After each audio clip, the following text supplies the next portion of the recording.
जय हिंद दोस्तों, कैसे हैं आप लोग। उम्मीद करता हूं आप लोग अच्छे होंगे। आज के अपने YouTube चैनल LRP एजुकेशन में आप सभी का दिल से स्वागत है। साथियों, जैसा कि आप लोग जानते हैं, हम लोगों ने एक सीरीज लॉन्च किया है जिसका नाम है न्यू ईयर सीरीज। क्या नाम है? न्यू ईयर सीरीज, जिसमें आप लोगों को मैथ पढ़ाया जाएगा। क्या पढ़ाया जाएगा? मैथ पढ़ाया जाएगा। तो उसमें हम लोगों ने 2 चैप्टर देख चुके हैं, एक वास्तविक संख्या और दूसरा बहुपद। वास्तविक संख्या और बहुपद दोनों देख चुके हैं। आप लोगों ने नहीं देखा होगा तो डिस्क्रिप्शन में लिख के दिया हुआ है, उस पर जाके देख सकते हैं, या फिर चैनल के प्लेलिस्ट में जाकर देख सकते हैं। आज हम लोगों का तीसरा टॉपिक है दो चर वाले रैखिक समीकरण। कौन सा? तीसरा टॉपिक है। और इसमें भी जो यहाँ पर लिखा हुआ है ये मोस्ट इम्पोर्टेंट टॉपिक है।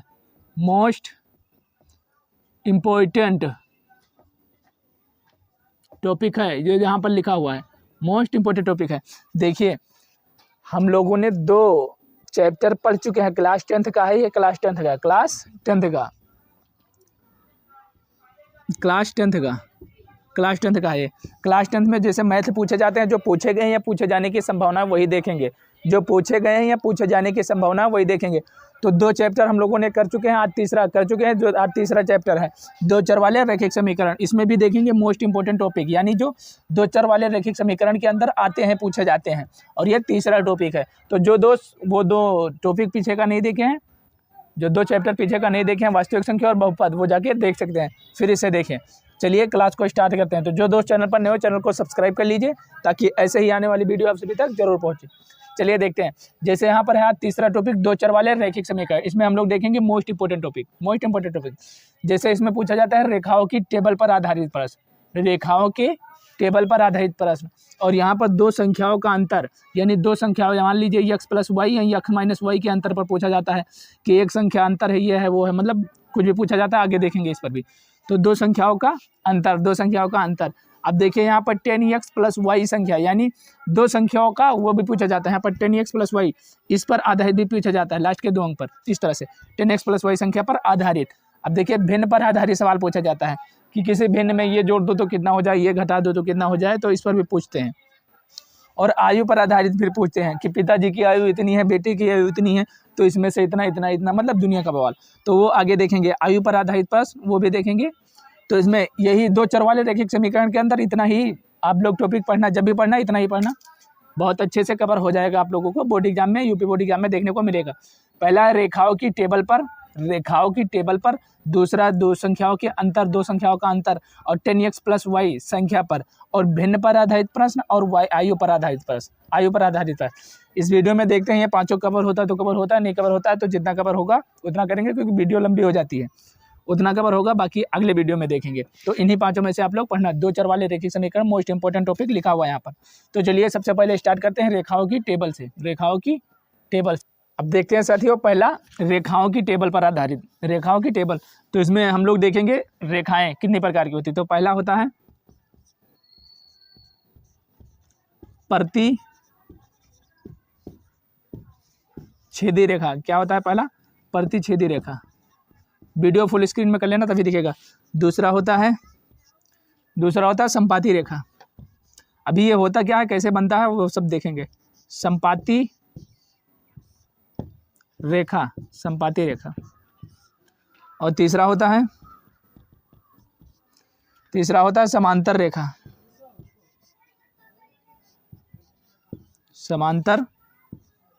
रेखा। अब प्रतिच्छेदी रेखा किस प्रकार दिखता है, जैसे यहाँ पर ले लीजिए इस तरह से। प्रतिच्छेदी रेखा वो होता है जो एक ही बार, मतलब इस तरह से बनी होती है, इस तरह से एक बार कट करे। प्रतिच्छेदी रेखा वो होता है जो एक बार कट करे, यानी प्रतिच्छेदी रेखा ये होता है, प्रतिच्छेदी रेखा ये होता है। और समांतर रेखा क्या होता है, अभी हम लोग देखेंगे इसे कैसे याद करेंगे। और संपाती रेखा क्या होता है? संपाती रेखा होता है ये इस तरह से संपाती रेखा, सीधी लाइन जाएगी, सीधी लाइन, इसके ऊपर से, गौर से देखना, इसके ऊपर से इस तरह से एक और लाइन जाएगी, इस तरह से, ऐसे ऊपर से, यानी एक लाइन सीधी रहेगी और दूसरी लाइन ऊपर से टच करेगी, इस तरह से ऊपर से टच करेगी यहाँ तक, इस तरह से एक लाइन सीधी रहेगी इस तरह से नीचे, और ऊपर से ये इस तरह से टच करेगी दूसरी लाइन। देखिए इसे दूसरे पेन से लिख देते हैं, इस तरह से। देखिए एक इस तरह से रहेगी और दूसरी इसके ऊपर इस तरह से रहेगी, दूसरी इस तरह से लेयर चढ़ी होगी। तो ये होती है संपाती रेखा। क्या होती है ये? संपाती रेखा। अब समांतर रेखा देखिए, समांतर रेखा क्या होती है, जो इस तरह से सीधी सीधी चली जाए और सीधी सीधी चली जाए और बीच में इसके गैप जो हो वो बराबर हो। प्रतिच्छेदी रेखा एक बार टकराती हैं आपस में, एक बार टकराती हैं, और संपाती रेखा एक बार मतलब सीधी जाएंगी, उसके ऊपर से लेयर चढ़ी होगी, यानी उसके ऊपर होगी संपाती रेखा। और समांतर रेखा वो होगी जो मतलब कभी आपस में नहीं टकराएंगी, ये सीधी सीधी होंगी। अब प्रतिच्छेदी रेखा को मतलब देसी भाषा में समझे तो मान लीजिए प्रतिच्छेदी रेखा क्या होता है, इस तरह से ये हाथ ले लीजिए, ये हाथ, और इस तरह से क्या होती है प्रतिच्छेदी रेखा। प्रतिच्छेदी रेखा इस तरह से एक ही बार में टकराएंगी, एक ही बार में टकराएंगी, फिर ये इधर, फिर ये इधर। और संपाती रेखा क्या होती है, मान लीजिए ये है और इसके ऊपर से इस तरह से रख दिया जाए, ये है, ये एक रेखा, इसके ऊपर से कोई रेखा इस तरह से टकरा जाए तो क्या होती है, संपाती रेखा, संपाती रेखा। और समांतर रेखा क्या होती है, ये और इस तरह से हो, यानी ये एक कोई रेखा है, ये एक कोई रेखा है, ये दोनों आपस में चली जाए तो ये क्या होती है, समांतर रेखा है। क्या होती है, समांतर रेखा। आप लोग समझ गए। प्रतिच्छेदी रेखा वो होती है जो एक बार काटती है, यानी आपस में इस तरह से होती हैं। और संपाती रेखा क्या होती है, इस तरह से होती है और ऊपर से इस तरह से लेयर चढ़ी होती है, यानी एक रेखा के ऊपर दूसरी रेखा। और समांतर रेखा ये रेखा ऐसे सीध जाएगी और ये रेखा सीधी, आपस में कभी नहीं टकराएंगी, और इनके बीच का जो गैप होगा वो बराबर होगा, गैप होगा वो बराबर होगा। अब देखते हैं ये संगत होती है, असंगत होती है, क्या होती है। अब देखिए प्रतिच्छेदी रेखा जो होती है, प्रतिच्छेदी रेखा, इसमें एक हल होता है। क्या होता है, एक हल, इसे कहते हैं आदित्य हल। क्या कहते हैं, आदित्य हल, यानी जिसमें एक ही हल होगा, यानी दुनिया में अकेली हो एक हल होगा। जैसे मान लीजिए दुनिया में अकेली ताजमहल ले लीजिए, लाल किला ले लीजिए, इस तरह कुतुब मीनार ले लीजिए, जो दुनिया में अकेली हो, यानी एक ही हल हो जिसका। प्रतिच्छेदी रेखा वो जो एक ही हल हो, यानी आदित्य हल हो, एक, और एक हल को कहेंगे आदित्य हल। अब देखिए संपाती रेखा, संपाती रेखा में क्या होगा, अनेक हल होंगे, अनेकों हल होंगे। संपाती रेखा में अनेकों हल होंगे, अनेकों हल होंगे। और यहाँ समांतर रेखा में क्या होगा, कोई हल नहीं होगा। समांतर रेखा में क्या होगा, कोई भी हल नहीं, कोई हल नहीं, समांतर रेखा में कोई हल नहीं। प्रतिच्छेदी रेखा में आदित्य हल होगा, यानी एक ही हल होगा। क्या होगा, एक हल होंगे, उसे आदित्य हल। और संपाती रेखा में अनेकों हल होंगे। कौन से हल होंगे, अनेकों, यानी कई सारे हल होंगे। और समांतर रेखा में कोई हल नहीं होगा, समांतर रेखा में कोई हल नहीं होगा। अब इस पे सूत्र होते हैं, जैसे प्रतिच्छेदी रेखा, क्या, प्रतिच्छेदी रेखा आदित्य हल, यानी अब देखिए यहाँ पर एक बार टकराती हैं तो क्या कहते हैं, इसे असंगत कहते हैं, संगत कहते हैं। एक बार टकराई ना, इस तरह से एक बार टकराई तो ये संगत, यानी एक बार छू रही है तो इसे संगत हल कहेंगे। क्या कहेंगे, संगत, यानी ये संगत होती हैं। अब ये देखिए संपाती रेखा एक नीचे है, यानी ये संपाती रेखा, इसके ऊपर से एक रेखा और चढ़ गई तो ये भी आपस में टकराई, और ये भी टकराएंगी आपस में तो क्या होगा, ये भी संगत हल होगा। क्या होगा, संगत होंगी, संगत करेंगे ये। और यहाँ देखिए समांतर रेखा ये ऊपर से यहाँ इस तरह से समांतर रेखा होती है, एक लाइन ऐसे जाएगी और एक लाइन ऐसे जाएगी, यानी आपस में नहीं टकराएंगी। तो ये क्या होंगी, ये समांतर रेखा होंगी, नहीं संगत होंगी, संगत नहीं होंगी, असंगत होंगी। क्या होगी, असंगत होंगी, असंगत होंगी। प्रतिच्छेदी रेखा वो जो एक बार टकराएं, और संपाती रेखा वो जो टकराएं तो लेकिन उसी के ऊपर टकराएं। ये मान लीजिए संपाती है, उसके ये इसकी रेखा इसके ऊपर से इस तरह से, और समांतर रेखा जो सीधी चली जाए, ये आपस में न टकराएं। तो प्रतिच्छेदी रेखा में आदित्य हल होगा, यानी एक हल होगा जो दुनिया में अकेली हो, जैसे ताजमहल, लाल किला, इस तरह से। और संपाती रेखा अनेकों हल होंगे, यानी कई हल, सारे हल होंगे। और समांतर रेखा वो होगी जिसमें कोई हल नहीं होगा, कोई हल नहीं होगा। अब देखिए प्रतिच्छेदी रेखा एक बार, यानी जहाँ भी एक बार टकराएं, इस तरह से टकराएं, यानी यहाँ पर टच किए तो यानी ये संगत करेंगी। और ये देखिए संपाती रेखा इस तरह से है, इस तरह से ये यहाँ पर भी टकराती हैं, यानी ये कई बार टकराती हैं, तो इसमें अनेकों हल होंगी और ये भी संगत होंगी। लेकिन समांतर रेखा नहीं टकराती है, इससे और से सीधी चली जाती हैं, तो इसमें कोई हल नहीं होगा और ये असंगत होती हैं, ये असंगत होती है। इसका सूत्र भी होता है, जैसे देखिए था। अब देखिए प्रतिच्छेदी रेखा में होता है A1 बटा A2 और नहीं बराबर होता है B1 बटा B2 के। प्रतिच्छेदी रेखा का सूत्र होता है, यानी जब ये सूत्र पर निकालेंगे तो A1 बटा A2 के बराबर B1 बटा B2 नहीं होगा, तो ये क्या होगा, प्रतिच्छेदी रेखा होगा, यानी आदित्य हल होगा। इसके अंदर आदित्य हल होगा और संगत होंगे, तो ये इसका सूत्र हो गया, इसका सूत्र हो गया प्रतिच्छेदी रेखा। अब देखिए अनेकों हल, अनेक हल संगत होंगे तो इसमें क्या होगा, अनेकों हल होंगे, यानी A1 बटा A2 बराबर होंगे B1 बटा B2 के, और ये भी बराबर होंगे C1 बटा C2 के। अभी ये क्या है, कैसे सवाल आते हैं वो भी आगे देखेंगे। तो ये प्रतिच्छेदी संपाती रेखा में क्या होगा, अनेकों हल होंगे और ये संगत होंगी, और इनका ये आपस में तीनों के तीनों अनुपात बराबर होंगे। यानी जो A1 का होगा वो A1/A2 का होगा, B1/B2 का होगा, C1/C2 का होगा। इसका जब निकालेंगे तो ये तीनों आपस में बराबर होंगे। और ये समांतर रेखा में कोई हल नहीं, यानी यह संगत होती है तो क्या होता है, A1/A2 बराबर है B1/B2 के, लेकिन बराबर नहीं है C1/C2 के। तो आप लोगों को याद होगा प्रतिच्छेदी रेखा, ये कौन सी रेखा है, प्रतिच्छेदी। और इस तरह से क्या होगी, संपाती। यानी ये मान लीजिए किसी की संपत है और इसी के ऊपर कोई और आकर रहने लगे, तो यानी क्या होगी, दूसरी रेखा, यानी ये संपाती रेखा। और प्रतिच्छेदी रेखा, मान लीजिए ये एक व्यक्ति है कोई और ये एक क्या कर रहा है, प्रतिवादी है इसका, तो यानी ये लड़ाई कर रहे हैं, तो यह क्या होगी, प्रतिच्छेदी रेखा। यानी प्रतिवादी से समझ लीजिए प्रतिच्छेदी रेखा। और इस तरह से चली जाए, यानी ये दोनों आपस में कभी बात नहीं करते, ये सीधी चली जाती है, तो ये कहते हैं समांतर रेखा। ये भी समान कार्य में अपने जुटी है, ये भी समान कार्य में। और ये कौन सी है, एक बार में लड़ाई करते हैं आपस में, प्रतिवादी यानी प्रतिच्छेदी रेखा। और ये रेखा कौन सी है, इस तरह से चढ़िए, यानी ये इसका कोई संपत्ति है और संपत्ति के ऊपर ये कोई दूसरा आ गया अधिकार जमाने, तो ये संपत्ति रेखा हो गया। और समांतर रेखा इस तरह से आपस में सीधे ही चली जाएंगी, ये आपस में बीच में समान होती है। तो आशा करता हूँ ये आप लोग जान गए होंगे प्रतिच्छेदी रेखा क्या होता है और संपाती रेखा क्या होता है और समांतर रेखा क्या होता है। प्रतिच्छेदी रेखा में अद्वितीय हल होते हैं, केवल एक हल होते हैं, और संपाती रेखा में अनेकों हल होते हैं, और समांतर रेखा में कोई हल नहीं होता। और जहाँ पर टकराव हो, एक बार छुएं, वो क्या होती हैं, वो संगत करती हैं। और जहाँ पर इस तरह से ये तो कई बार संगत कर रहा है, लेकिन क्या है, ये भी संगत कर रही हैं, लेकिन यहाँ पर ये जो समांतर रेखाएं होती हैं इस तरह से चली जाती हैं, वो असंगत हल होती हैं, यानी इसके अंदर संगत नहीं करती, आपस में मेलजोल नहीं करती। अब अद्वितीय हल यानी प्रतिच्छेदी रेखा का अद्वितीय हल होगा तो उसका सूत्र ये होगा, A1/A2 नहीं होगा B1/B2 के बराबर। यानी इसकी जो रेशियो होगी, मान लीजिए इसकी रेशियो 1:2 है, तो इसकी रेशियो क्या होगी, 1/3। तो यानी ये आपस में बराबर नहीं होंगी, तो वो क्या होगी, अद्वितीय हल होगी, प्रतिच्छेदी रेखा होगा। और अनेकों हल में, संगत में, देखिए A1/A2 बराबर होगी B1/B2 के, और बराबर होगी C1/C2 के। मान लीजिए 1/2 है, ये भी बराबर होगी 1/2 के, यानी B1/B2, और ये भी बराबर होगा 1/3 के, यानी C1/C2। ये तीनों आपस में बराबर होंगे। और किस में बराबर होंगे, अनेकों हल में, यानी संपाती रेखा में बराबर होंगे। और कोई हल नहीं, यानी इसमें समांतर रेखा में असंगत होंगे, यानी A1/A2 के बराबर होगा और B1/B2 के बराबर भी होगा, लेकिन C1/C2 के बराबर नहीं होगा। मान लीजिए यहाँ पर 1/2 है और B1/B2 इसके बराबर होगा, तो यानी 1/2 यहाँ पर भी है, लेकिन यहाँ पर इसके बराबर C1/C2 इसके बराबर नहीं होगा। मान लीजिए यहाँ पर 1/3 है, तो यानी ये दोनों संगत हैं, ये दोनों मतलब हैं, लेकिन ये बराबर नहीं है। तो इसीलिए जब इसका सूत्र निकलेगा तो कोई हल नहीं होगा, वो समांतर रेखाएं होती है। इस टेबल पर प्रश्न भी आया है, उसे हम लोग देखेंगे आगे। तो प्रतिच्छेदी रेखा जो आपस में वार करें, और संपाती रेखा एक संपत्ति के ऊपर कोई दूसरा अधिकार जमाए, वो संपाती रेखा। और समांतर रेखा जो सीधी ऐसी चली जाए। प्रतिच्छेदी रेखा में एक हल होते हैं जिसे अद्वितीय हल, और संपाती रेखा में अनेकों हल होते हैं, और ये दोनों संगत होती हैं, यानी ये दोनों इस तरह से संगत टकराती हैं। और जो नहीं टकराती उसे कहते हैं कोई हल नहीं, यानी समांतर रेखा सीधी चली जाए। तो चलिए इस पर सवाल आया है इस टेबल पर, आगे देखते हैं।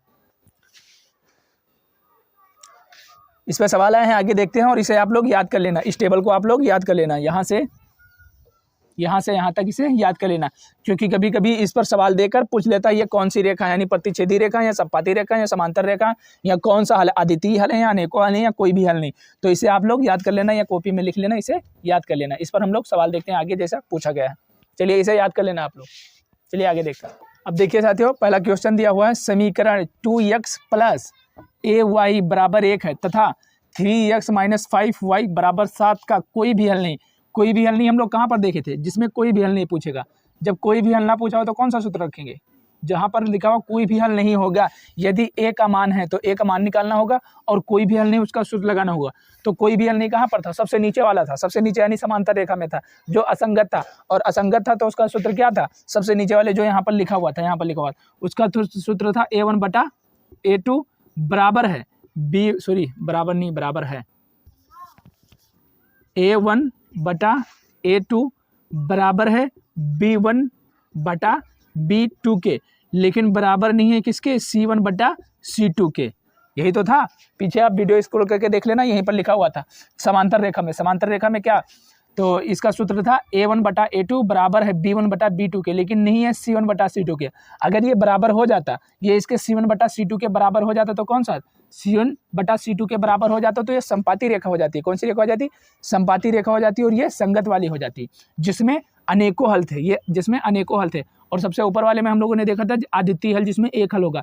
तो यानी इसमें पूछा है कोई हल भी हल नहीं, जहाँ पर जो बोला हो वही लिखेंगे, जहाँ पर कोई भी हल नहीं तो कोई भी हल में नहीं क्या होता है, यहाँ पर A1/A2 होता है, B1/B2 होता है, लेकिन C1/C2 नहीं होता है। पीछे करके वीडियो आप लोग देख लेना, C1/C2 नहीं होता है। तो कोई भी हल में इसी का सूत्र, कोई भी हल का यही सूत्र होता है। और ये समांतर रेखाएं होती है, समांतर रेखाएं होती है।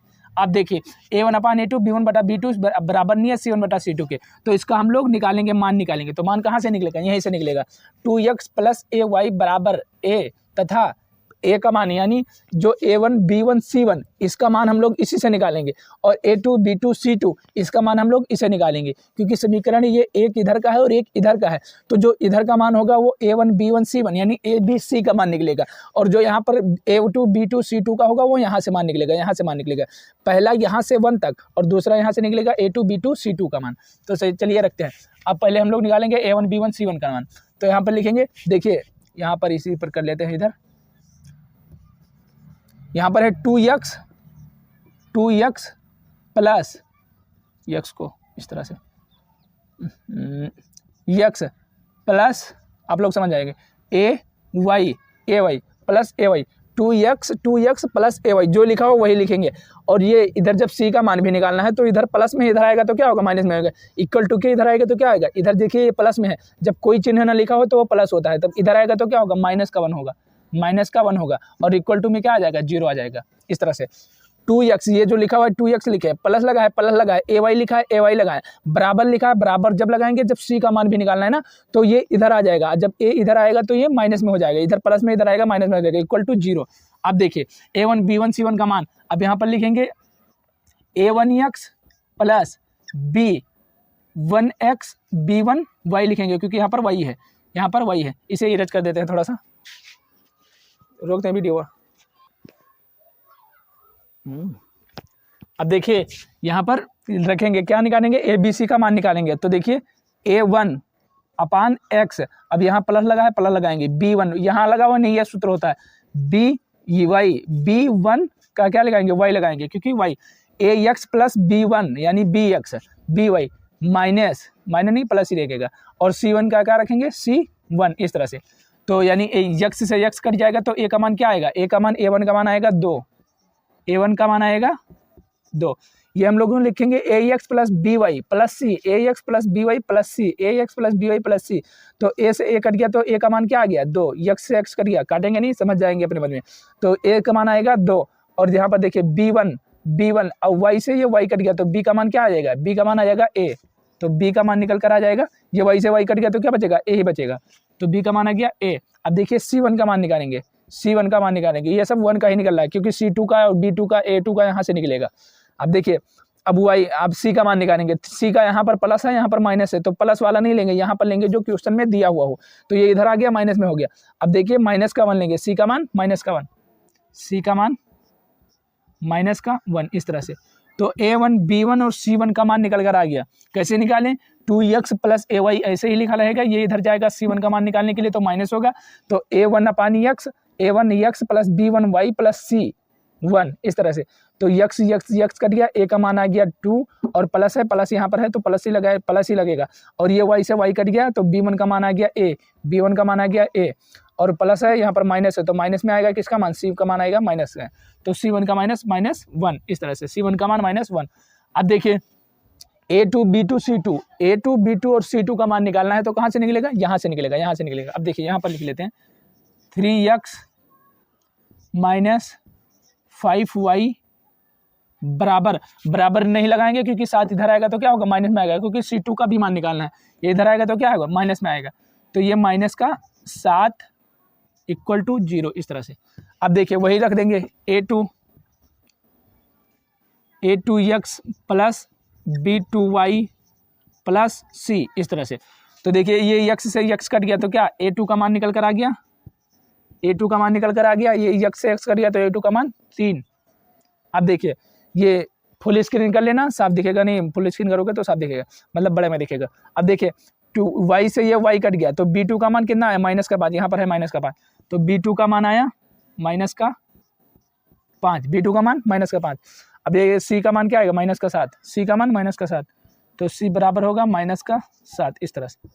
तो A2 B2 C2 का मान निकल कर आ गया, C2 का मान निकल कर आ गया, और A1 B1 C1 का मान निकल गया।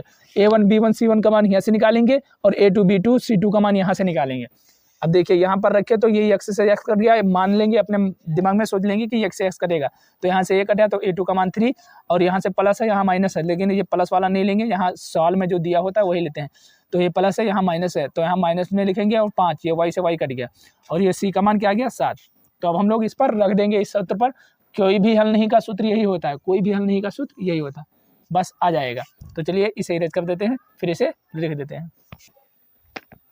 अब देखिए साथियों, हमारे पास जब आ गया A1 B1 C1 का मान और A2 B2 C2 का मान, तो इस फार्मूले में रख देंगे। इस फार्मूला, ये फार्मूला हमें कैसे पता चला कि यही फार्मूला रखना है, जहाँ पर लिखा हो कोई भी हल नहीं, कोई भी हल नहीं, तो ये रखेंगे। अनेकों हल में ये बराबर होता है, और अद्वितीय हल में केवल एक हल में ये A1 बराबर नहीं होता B1 के, A1 बराबर नहीं होता B1 के। आप पीछे स्क्रॉल करके देखेंगे तो समझ में आ जाएगा। अब देखिए A1 A2, अब A1 का मान रखो, A1 का मान यहीं पर रख देते हैं। A1 का मान क्या निकला है, A1 का मान 2 निकला, A1 का मान निकला 2 लिखे। अब देखिए A2 का मान यहाँ से निकला 3, A2 का मान निकला 3, माइनस में है, नहीं है माइनस में। अब बराबर लगाओ तो बराबर लगाएंगे इस तरह से, इक्वल टू B1 का मान क्या निकला A, B1 का मान A, और B2 का मान यहाँ से निकला -5, B2 का मान -5, इस तरह से। बराबर नहीं है किसके, C1/C2 के, लेकिन मान रख देते हैं इसका भी, C1 का मान -1 और C2 का मान -7, ये माइनस से माइनस जाएगा तो 1/7। अब देखिए जब हमें A का मान ही चाहिए, क्योंकि कोई भी हल नहीं होगा यदि A का मान है, तो A का मान चाहिए, तो A का मान यहीं से निकल आएगा, यानी A का मान इतने से ही निकल आएगा, इससे जरूरत नहीं है, इसे हम लोग नहीं लेंगे, सिर्फ इतना ही लेंगे, निकल आ जाएगा। तो -5 जब इसमें गुणा करेंगे, इसे इधर ही कर लेते हैं, तो 3A का नाम 3A × 3A बराबर 5 दूना का 10, लेकिन ये माइनस के चिन्ह है तो 5 दूना का 10, तो -10। अब देखिए A जब इधर गुणे में है 3 और इधर जाएगा तो बटे में आ जाएगा, तो यानी A बराबर -10/3, तो A का मान निकल कर आ गया -10/3, तो A का मान निकल कर आ गया -10/3, ऑप्शन डी इसमें इसका राइट आंसर हो जाएगा, कहीं से निकला। अब एक बार रिवाइज कर लेते हैं। देखिए समीकरण 2x + ay बराबर 1 है तथा 3x - 5y बराबर 7 का कोई भी हल नहीं। जैसे ही पूछे कोई भी हल नहीं, हम लोग ये फार्मूला रख देंगे, जब पूछेगा हल है या नहीं है, ये जब कोई भी हल नहीं तो ये रख देंगे, और अनेकों हल में ये नहीं रखेंगे, दूसरा फार्मूला रखेंगे। आप लोग पीछे करके देख सकते हैं कौन कौन सा फार्मूला यहाँ पर लिखा था, यहाँ पर फार्मूला इस तरह से। तो जैसे कोई भी हल नहीं तो ये वाला फार्मूला रखेंगे। अब A1 B1 C1 का मान निकालना होगा, तो A1 B1 C1 का मान यहाँ से निकलेगा, और A2 B2 C2 का मान इस समीकरण से निकलेगा।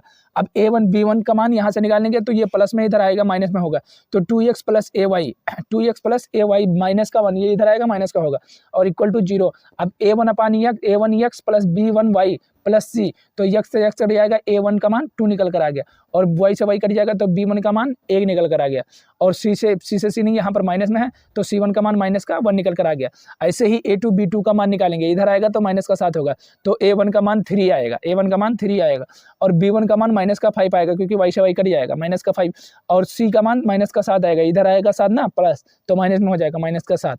अब इसे हम लोग रख देंगे A1 B1 C1 2 में, तो A1 का मान यहाँ पर 2 है, 2 रखे, और A2 का मान यहाँ पर 3 है तो 3 रखे, B1 का मान यहाँ पर A है, B1 का मान क्या है, A है तो A रखे, और B2 का मान यहाँ पर क्या है, -5 है तो -5 रखें। बराबर नहीं है C1/C2 के, तो C1 का मान भी रख देते हैं। C1 का मान क्या है, -1, और C2 का मान क्या है, C2 का मान -7, तो इस तरह से। अब हमें A का मान ही चाहिए, क्योंकि A का मान ही पूछा है, तो यहाँ से इतने से ही आ जाएगा, इससे मतलब नहीं होगा, इस 7 से मतलब नहीं होगा, इतने से ही आ जाएगा। फिर 5 दूना का 10 करेंगे, या इधर का गुणा कर लेंगे 3A, 5 दूना का 10 माइनस का 10, और A बराबर इधर जाएगा तो 10। अगर आप इधर भी गुणा करोगे 5 दूना का 10 इस तरह करोगे तो क्या आएगा, एक सेकंड, इस तरह भी गुणोगे तो 5 दूना का 10 माइनस का 10 बराबर 3A। अब A यहाँ पर गुणा में है, 3 गुणा में इधर आएगा तो क्या आएगा, -10/3 बराबर A। तो इसे आप इस तरह भी लिख सकते हैं, या A बराबर -3/10 इस तरह भी लिख सकते हैं। सॉरी 10/-, माइनस का 10/3 इस तरह भी लिख सकते हैं। तो यानी a का मान 10/-, माइनस का 10/3 यहाँ से भी कर सकते हैं, या a इधर का इधर रखें और 10/3 इधर रखें तो भी आ जाएगा। तो इस तरह से a का मान निकल कर आएगा माइनस का 10/3, तो ये माइनस का 10/3, यदि तो a का मान है क्या माइनस का 10/3। चलिए आगे देखते हैं, हम लोग a1 b1 c1 का मान यहाँ से निकालेंगे, a2 b2 c2 का मान यहाँ से निकालेंगे, और सूत्र यही होगा, कोई भी हल नहीं होगा तो ये वाला सूत्र होगा। चलिए आगे देखते हैं साथियों, यहाँ पर लिखा हो दूसरा सवाल, रेखिक समीकरणों के एक युग्म x - y बराबर 8 है तथा 3x - 3y बराबर 16 के हलों की संख्या होगी। यानी तब की उस बार हम लोगों को हल दिया हुआ था, उसी पर सूत्र रखना था। अब इस बार निकालेंगे a1 b1 c1 c2, ये निकालेंगे, उसके बाद उस सूत्र से पता चलेगा इसमें से क्या होगा, अनंत हल होगा या कोई हल नहीं होगा, केवल 2 हल होंगे या केवल 1 होंगे। यानी इसमें देखिए समांतर रेखा होगा या फिर समबाती रेखा होगा या प्रतिच्छेदी रेखा होगा। तो यहाँ पर सूत्र निकालेंगे, पहले a1 b1 c1 तीनों का रखेंगे, क्योंकि हमें पता नहीं है क्या है, तो इसीलिए हम लोग तीनों का मान रखेंगे। यानी a1/a2 का भी रखेंगे बराबर b1/b2 का भी रखेंगे और बराबर c1/c2 के भी रखेंगे, c2 के रखेंगे, यानी निकालेंगे। अब ये रखना नहीं है, निकालना है, यानी निकालना है, ये रखना नहीं, निकालना है a1 b1 c1। उसके बाद देखेंगे जो अनुपात बराबर होगा उस पर पता चल जाएगा। अब देखिए यहाँ पर x - y बराबर 8 है। अब यहाँ पर a1 का मान यहाँ से निकलेगा और b1 b2 bc का मान यहाँ से निकलेगा, तो a1 का मान यहाँ से निकलेगा। तो यहाँ पर क्या लिखेंगे, x - y, यहाँ से इधर निकाल लेते हैं। इसे डायरेक्ट भी निकाल सकते हो, a का मान यहाँ आएगा, b का मान यहाँ आएगा, लेकिन नहीं, हम लोग ऐसे निकालते हैं। तो a का मान आ जाएगा क्या, a का मान लिखेंगे इधर x - y, और ये प्लस में है, इधर आएगा माइनस में होगा, माइनस का 8 बराबर 0 हो जाएगा, क्योंकि ये बराबर इधर जाएगा तो 0 के बराबर। अब यहाँ पर निकालेंगे a1 b1 c1 का मान, क्योंकि यहीं से निकलेगा, ये x - y वैसे ही लिखेंगे, इधर आ गया तो माइनस में हो गया। अब देखिए a1x प्लस b1x b1y, क्योंकि b1y लेंगे, b1y और प्लस c1 इससे तुलना करने पर, यानी ये जो सूत्र है इससे तुलना करने पर क्या निकलेगा, तो x से x कट जाएगा, तो क्या a1 का मान, ये 2024 में पूछा गया है, a1 का मान क्या आएगा x, a1 का मान x से x कट गया तो a1 का मान आएगा 1। अब देखिए y से y कट गया तो क्या आएगा, जब कुछ नहीं होता तो यहाँ पर 1 गुणा में होता है, तो y से y कट गया तो क्या आएगा -1, यानी b1 का मान, ये सब वन ही चल रहा है, b1 का मान, y से y कट गया तो क्या आएगा -1, इस तरह से। अब देखिए c1 का मान -8, c1 का मान -8, तो a1 b1 c1 का मान हम लोगों को निकल कर आ गया, a1 b1 c1 का मान निकल कर आ गया। अब देखिए a2 b2 c2 का मान कहाँ से, a1 b1 c1 का मान यहाँ से, a2 b2 c2 का मान यहाँ से निकलेगा। अब यहीं पर रख देते हैं, किससे तुलना करने पर, a2 x plus b2 y plus c से, इससे तुलना करने पर क्या आएगा, ये x से x कट जाएगा तो a2 का मान आएगा कितना, a2 का मान आएगा 3, a2 का मान 3, और y से y कट जाएगा, मतलब काटेंगे नहीं, अपने मन में सोच लेंगे, y से y कट जाएगा तो b2 का मान क्या आएगा -3, b2 का मान आएगा -3। अब देखिए c2 का मान, यहाँ पर c2 का मान, तो ये +16 इधर है, उधर आएगा तो क्या आएगा -16 हो जाएगा, -16 हो जाएगा, तो c2 का मान आया -16, c2 का मान आया -16। अब देखिए हमारे पास a1 b1 c1 का मान निकल गया, a2 b2 c2 का मान निकल कर आ गया। अब देखिए हम लोग रखेंगे किस पर, ऐसे ही देखेंगे, यानी सभी पर रख देंगे, जब कुछ नहीं है तो तीनों पर रखेंगे, क्योंकि हमें पता नहीं है, और तीनों में से जो होगा वो ऑटोमेटिक पता चल जाएगा कि अनंत हल का है कि कोई हल का नहीं है, केवल 2 केवल 1, यानी किसकी कौन सी रेखा का है। अब देखिए a1 का मान क्या है, 1 है, और b1 का मान क्या है, सॉरी a1 का मान 1 है, और a2 का मान क्या रखेंगे, a2 का मान 3 बराबर b1 का मान क्या है, b1 का मान -1, और b2 का मान -3, b1 का मान ये -2 और b1 का मान -3, तो -3 बराबर c1 का मान क्या है -8, c1 का मान -8, और c2 का मान क्या है -16, c2 का मान -8 ये है c1 का मान, और c2 का मान -16, इससे ये माइनस कट जाएगा, इससे ये कट जाएगा, तो ये क्या आएगा 1/3 बराबर 1/3, और बराबर ये से 8/8 को तोड़ोगे तो 8 का नंबर 8 दूनी 16, यानी 1/2, ये 8 से जाएगा एक बार में, 8 से जाएगा 2 बार में, वो माइनस कट जाएगा, तो 1/2। अब देखिए a1/a2 बराबर है B1 बटा B2 के, लेकिन बराबर नहीं है किसके, C1 बटा C2 के, C1 बटा C2 के। देखिए A1 और A2, A1 बटा A2, B1 बटा B2, C1 बटा C2, तो A1 बटा A2 बराबर है B1 बटा B2 के, 1/3, लेकिन बराबर नहीं है C1 बटा C2 के। तो यानी A1 बटा A2 के बराबर है B1 बटा B2, लेकिन बराबर नहीं है C1 बटा C2 के। तो ये कौन सा हल है, यानी किस समांतर रेखा का ये वो क्या सूत्र था। तो देखिए A1 बटा A2, B1 बटा B2 बराबर नहीं है C1 बटा C2 के।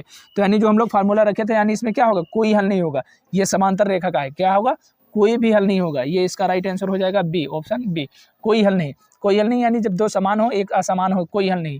तो ये समांतर रेखा का हो गया, इसमें आएगा कोई हल नहीं। ये समांतर रेखा का है जो असंगत था, कोई हल नहीं। तो इसका हो जाएगा ऑप्शन नंबर बी, कोई हल नहीं। अगर मान लीजिए ये इस तरह से बराबर भी आ जाता, ये 1/2 की जगह 1/2 की जगह 1/3 आ जाता, यानी ये ना होकर यहाँ पर ये होता, यानी 1/3 होता, 1/3 होता, 1/3 होता। तो इसमें से कौन सा रेखा का मतलब सूत्र हो जाता, तो ये संपाती रेखा का हो जाता है। यानी संपाती में सभी समान है, इस तरह से ये संपाती रेखा ये होती है, एक के ऊपर एक, और क्या कहते हैं प्रतिच्छेदी रेखा ये होती है, एक बार लड़ाई करती हैं, और ये जो इस तरह से जाती है, सीधी सीधी चली जाए, सीधी ऐसे चली जाए, वो क्या होता है, वो होता है समांतर रेखा, यानी ये आपस में टकराती नहीं, चली जाती हैं। तो ये जो सूत्र निकल कर आया इसमें क्या है, कोई हल नहीं। लेकिन अगर 1/3 हो जाता तो क्या होता, केवल अनेकों हल में आ जाता। तो वहाँ पर ऑप्शन में दिया होता अनेकों हल, अनंत हल, यानी ये ऑप्शन हो जाता। लेकिन अगर A1 बटा A3 ये भी बराबर नहीं होता, यानी इसका ले लीजिए, ये बराबर नहीं होता तो क्या होता, केवल एक हल, अद्वितीय हल होता, केवल एक हल। तो यानी इसमें से ये राइट आंसर हो जाता। लेकिन हमारा सूत्र ये निकल कर आया है A1 बटा A2 बराबर B है B1 बटा B2 के, लेकिन बराबर नहीं है C1 बटा C2 के। तो इसमें होगा कोई हल नहीं, कोई हल नहीं, ये नहीं है, समांतर रेखा का है, समांतर रेखा का है, समांतर रेखा का है, समांतर रेखा का है, जो असंगत होता है, समांतर रेखा का। तो यानी A1 बटा A2 बराबर नहीं है B1 बटा B2 को, D1 बटा B2 के बराबर है, लेकिन C1 बटा C2 के बराबर नहीं है। तो ये होगा कोई हल नहीं, कोई हल नहीं। चलिए आगे देखते हैं। अब देखेंगे साथियों, जब दो संख्याओं का अंतर दिया हो, क्या दिया हुआ है, दो संख्याओं का अंतर दिया हुआ हो, जैसे यहाँ पर लिखा हुआ है दो संख्याओं का अंतर, यानी भाषा वाले सवाल, दो संख्याओं का अंतर 26 है और एक संख्या दूसरी संख्या की 3 गुनी है, तो संख्या ज्ञात कीजिए। 2024, 2023, 22, 21 ये सब पूछी जाती है, यानी ये पूछी गई है और आगे भी पूछी जाने की संभावना है 2025 में भी। अब देखिए, जब भाषा वाले सवाल होते हैं, जब अंतर दिया होता, दो संख्याओं का अंतर 26 है और एक संख्या दूसरी संख्या की 3 गुनी है, तो संख्या ज्ञात कीजिए। Question number 3। अब देखिए, दो संख्याओं का अंतर 26 है। अब संख्या क्या मान लेंगे, जब नहीं पता है तो x y a b d c कुछ भी मान लीजिए। तो यहाँ पर लिखेंगे माना संख्या, माना पहली संख्या, यहाँ पर लिखेंगे पहली, माना पहली संख्या x है और दूसरी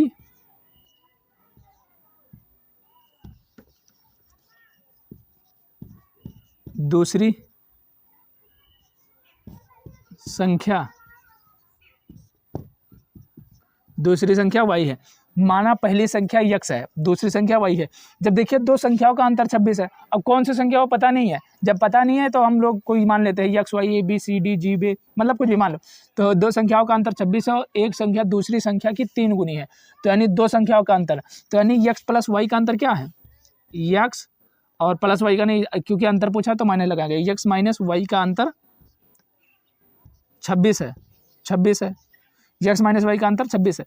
अब देखिए, एक संख्या दूसरी संख्या से, ये देखिए एक संख्या दूसरी संख्या की 3 गुनी है, तो एक संख्या मान लीजिए x, दूसरी संख्या y की 3 गुनी है, y की 3 गुनी है, तो यानी y की 3 गुनी ये होगी, तो ये आपस में बराबर होगी, तो समीकरण नंबर मान लेंगे एक ये, और समीकरण दूसरा नंबर मान लेंगे ये। अब देखिए क्या दिया हुआ था सवाल, पहले दिया हुआ था दो संख्याओं का अंतर 26 है, हमें नहीं पता कौन सी संख्या क्या है, तो हम मानेंगे x y मान लेंगे।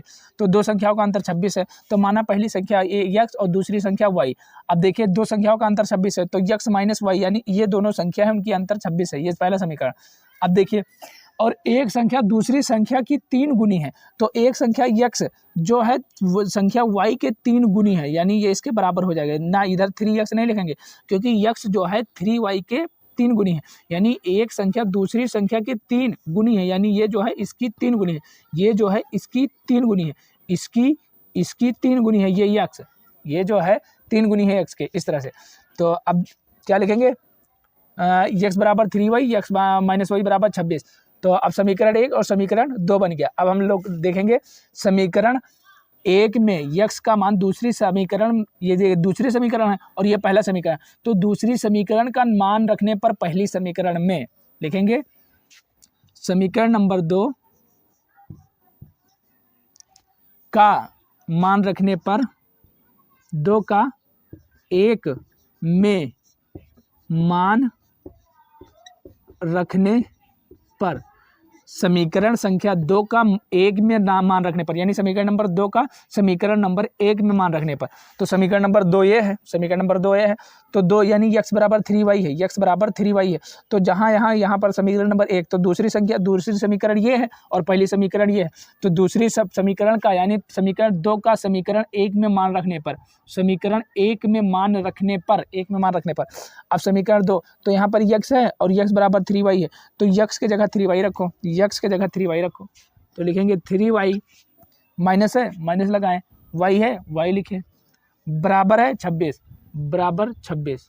ये देखिए समीकरण 2 ये है का समीकरण 1 ये है में मान रखने पर, तो x बराबर 3y, तो x का मान यहाँ रख दे, x बराबर क्या है 3y, तो ये 3y x के जगह पर आ जाएगा, 3y x के जगह, तो 3y माइनस y बराबर 26, 3y बराबर माइनस y बराबर 26। अब 3y में से y गया तो क्या आएगा, 3y में से y गया तो 2y आएगा। मान लीजिए 3 टॉफी है, 1 टॉफी चली गई तो 2 टॉफी बचा ना, तो 3y में से 1 y गया तो 2y आया, बराबर 26।